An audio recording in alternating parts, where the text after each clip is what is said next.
L'autoroute bis, vous vous rendez compte un peu l'affront pour l'environnement que ça représente. Alors, d'une part, ça fait 2 rubans d'autoroute de 2 fois 3 voies, et entre ces deux ouvrages, parce qu'une autoroute, c'est pas rien, entre ces 2 ouvrages, un no man's land. Alors, on nous dit que la Terre, les espaces sont rares, et d'un autre côté, on va en neutraliser 2, l'un par le ruban de l'autoroute lui-même, et le deuxième, c'est une conséquence de cet enclavement de terres qui sont précieuses. Alors, non seulement en enclave, mais en plus, on a projeté bien auparavant de faire des constructions et un lycée. Imaginez un lycée entre 2 autoroutes, c'est calamiteux comme idée. Dans l'immédiat, c'est sûr que mettre la sortie de Saint-Jean-Védas gratuite ou alors la reporter quelques kilomètres après en direction de Sète, ça serait une solution qui sera facile à mettre en œuvre et très rapide à mettre en place. Donc je pense que les élus peuvent se pencher sur la question très rapidement s'ils le veulent. À l'heure actuelle, le TOT est en pleine zone Natura 2000. Il faut le dénoncer, ça. C'est bien simple. On a le Lez, et d'un côté, la maison de la nature, et en miroir exactement, le TOT.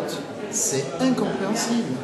Ou, c'est ce que je dis tout le temps, on arrête de cultiver les contradictions. Par exemple, les inondations. On passe son temps à construire, et après on se demande où va passer l'eau. On construit en amont, et en aval, on envoie l'eau. On fait des amoncellements d'ordures dans des zones d'épandage d'eau, et après on se dit, tiens, comment on va faire pour éliminer cette eau en trop? Il faut être un peu raisonnable.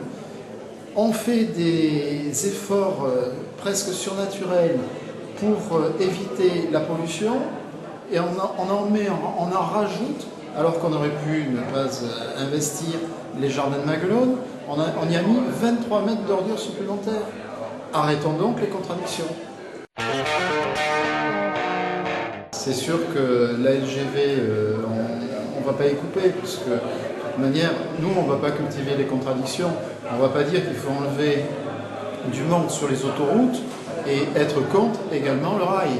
Donc c'est certain que le rail doit être mis en place, puisque c'est une solution qui est très élégante pour faire transiter tous ces produits qui vont de l'Espagne à l'Europe du Nord, tous ces produits qui viennent chez nous, toutes ces importations et exportations.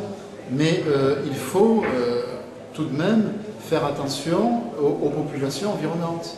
Donc non seulement on a le bruit occasionné par ces installations ferroviaires, mais on a également toutes ces nuisances visuelles et toute cette interruption au niveau du transit dans l'agglomération.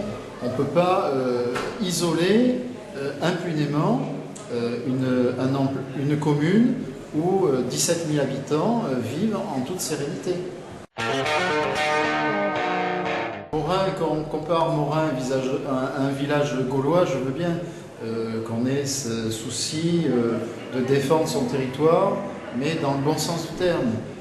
Mais Morin, ça n'est pas Morin. Morin, c'est une partie de la commune de Latte, et comme je l'ai dit tout à l'heure, la commune de Latte s'étend globalement de Boirargues à Morin. Et donc les installations qui vont être mises en place, la LGV et l'autoroute, vont passer de Latte, de Boirargues à Morin, et donc passer par Latte également, mais elles impactent la commune dans tout son ensemble.